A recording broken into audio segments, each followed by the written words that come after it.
There was a time when it was possible to be a Christian, at least on the outside, without ever having made a choice to be a Christian.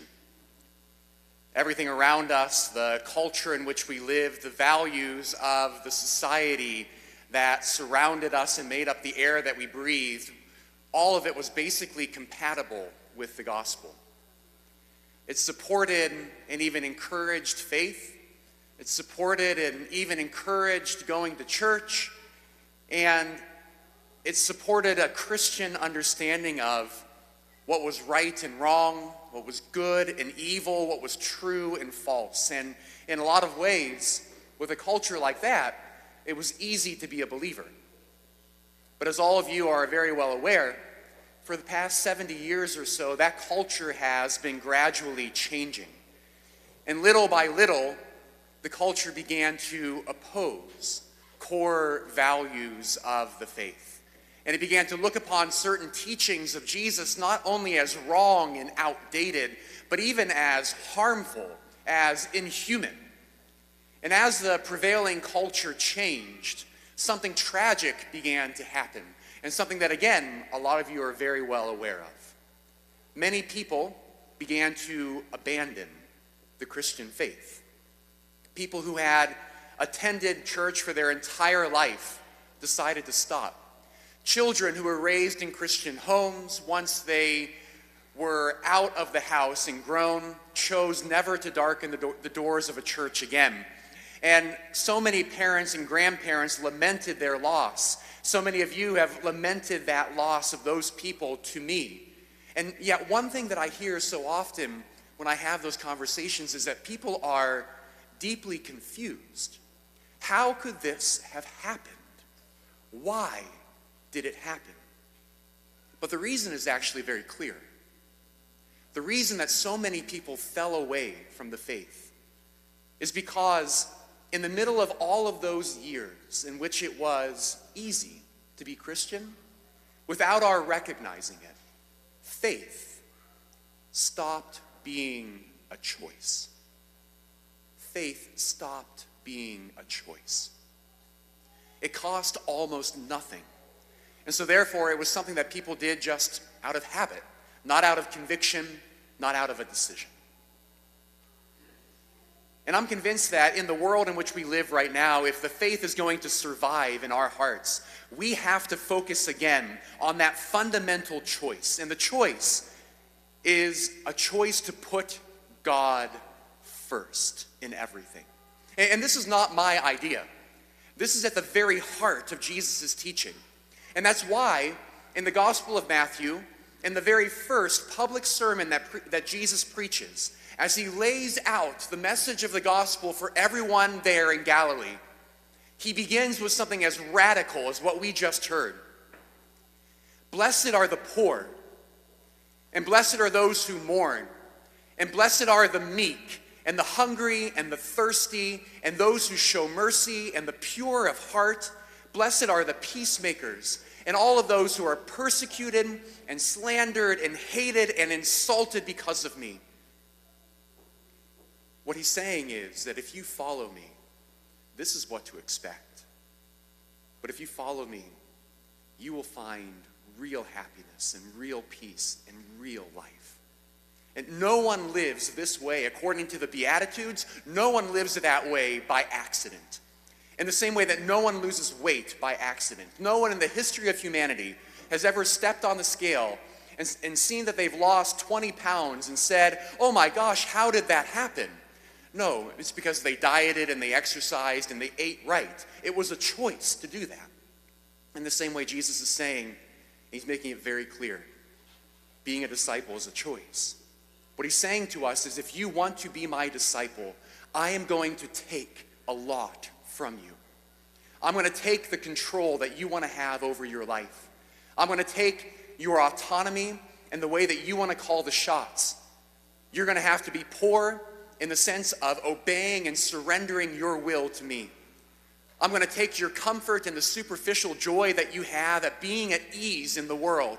I'm going to take from you that empty faith that demands nothing in your life. I'm going to take your desire for an easy life. I'm going to take your desire to be superior to the people around you. I'm going to take your desire to have revenge on those who have hurt you. I'm going to take your desire to live for yourself and to be free from suffering and to be your own master. From the very beginning, he makes it clear, you must choose to give me all of that if you are going to follow me. And that choice is hard. It demands so much. There was a young woman that I met very early on in my priesthood, and I met her when she and her fiance were going through marriage preparation. And she was a believer, a faithful, lifelong Catholic. And as the wedding date approached for them, just a few months before, her mom passed away very suddenly.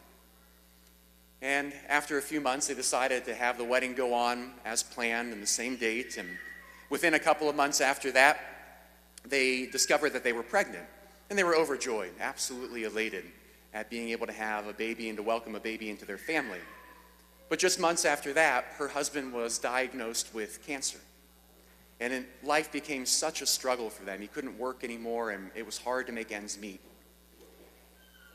And a few months into their pregnancy, I got a call to go to the hospital, and the baby was stillborn.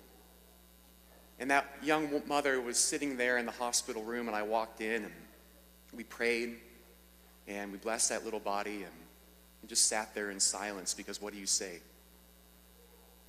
And in the midst of her tears, she just looked at me and she said, Father, he takes everything. And I think those of you who have been following Jesus for a while, those of you who are sincerely striving to be disciples in your life, you've had a moment in your life like this. It's looked different, but it's a moment in which you have said the same thing. Lord, you take everything. And in a way that's true. God asks us for everything.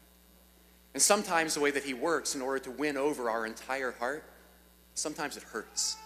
Being a disciple is going to cost everything. But that's not the end of the story. It wasn't the end of the story for that young woman either.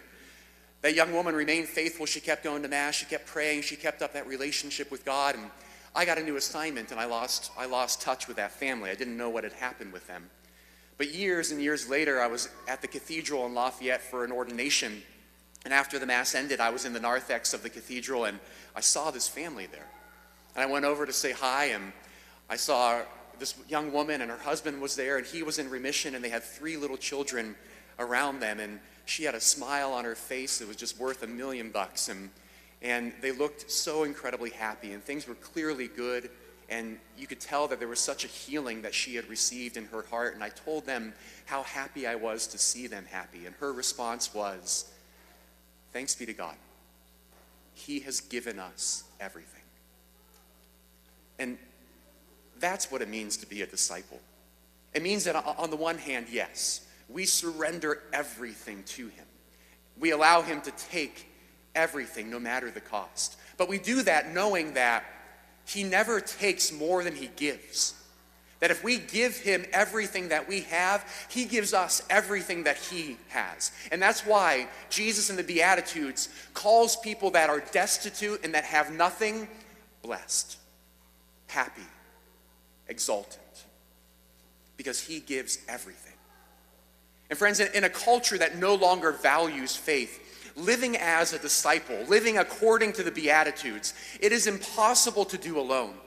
That we need others. We need others who have made that same choice to put God first, to surrender everything, and others who give us the example of the joy and the happiness and the blessedness that he gives in return.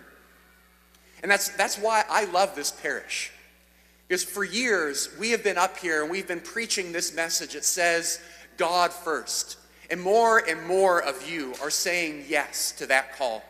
More and more of you are making the sacrifice that's needed to be a disciple. And you're experiencing the new life of Jesus Christ as a result. And other people enter into this community and they tell me about this. They come into this community and they notice. They see you going to confession on a regular basis. Or they see you prioritizing Sunday Mass in your family and having to say no to certain things in order to do so. They see you creating time for prayer and carving out moments in your busy schedule to be alone with God. They see your growing love and devotion for Jesus and his presence in the Eucharist. They see you attending an extra Mass during the week. They see you sacrificing to be here for an hour of adoration. They see you striving to maintain a balance in your family between your faith and the activities of your children. They see the way that you serve your parish and your community, the way that you sacrifice to be involved. And in all of those things, as you are saying yes to put God first, you are normalizing a life of surrender. And it's becoming standard to make that choice that says, God is first for me. And the mission of Our Lady of Grace is to form a culture of enduring faith. And in the world in which we live, the only kind of faith that is going to endure is a faith that is chosen.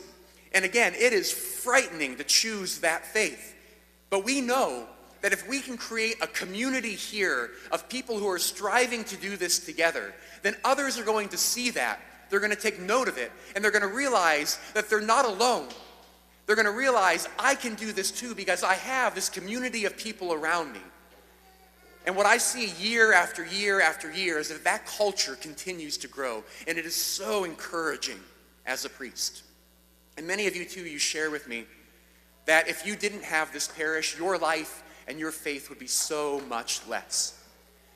And that's why one time a year I come up here in front of you and I ask you to make this mission that we are accomplishing, to make that mission possible by supporting your parish.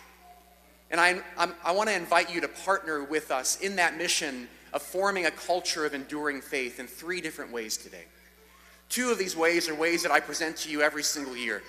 The first one is just by committing to a regular gift to our parish offertory. This is not a flashy thing to do.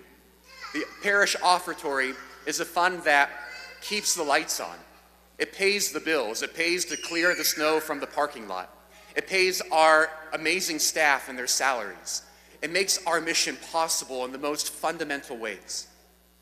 The second way that I'm asking you to support your parish is by making a pledge to support the Diocesan Catholic Ministries Appeal.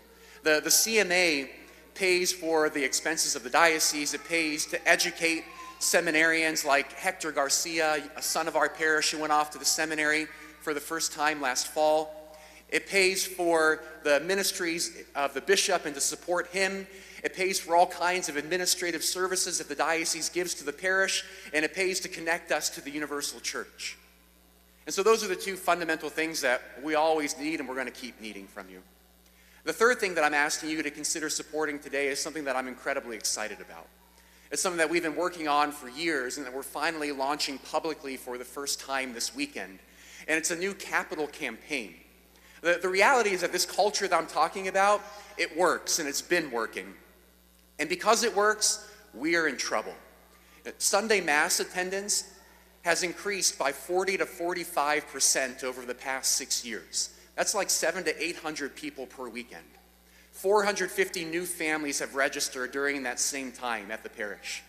Participation in our faith formation opportunities has increased. Our youth ministry programming is bursting at the seams. Our Catechesis of the Good Shepherd program needs room to grow to be able to continue the amazing work of faith formation for our children here.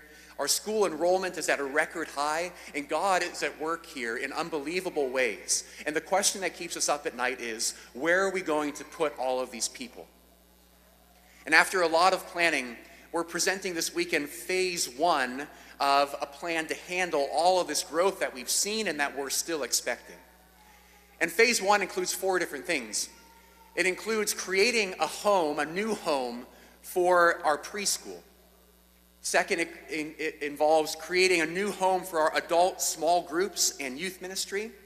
Third, creating a new home for the sacrament of confession.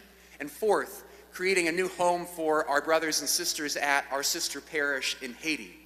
And we're going to share a lot more information about this at the end of Mass and in the weeks to come. And if you're wondering to yourself, how much is this going to cost? The answer is a lot. And the great news is, though, that we have an unbelievable amount raised, and we're going to give you a fundraising update, too, at the end of Mass. So I'm asking for these three things today: parish offertory, diocesan CMA, and capital campaign. I'm asking for your support for these things. But again, the more important thing that I'm doing right now is I'm telling you why I'm asking for it. And I'm asking for this because it is hard to choose to follow Christ. And we cannot do it alone. We need one another. And what God is doing at our parish is forming this culture of enduring faith. And I'm inviting you to support that amazing work that he's accomplishing.